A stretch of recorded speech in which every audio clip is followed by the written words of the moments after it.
Confusions. అర్థమైందా? ఎందుకు confuse అయిపోతుంది సమాజం, ఎందుకు అక్కడికి ఇక్కడికి పరిగెడుతుంది? అర్థమైందా నీకు? అవును. So you are convinced now. Yes yes yes yes. So మనం ఏంటి మనం చేయాల్సింది, నేను వద్దు అనుకుంటే మానేస్తానా?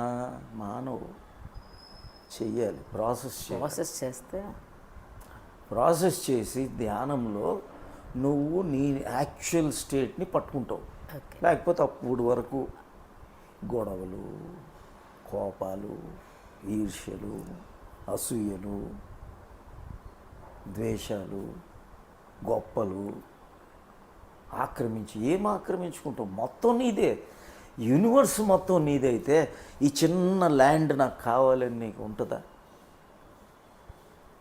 ఉండినా రాకపోయినా దానికి దీనికి సంబంధం లేదు.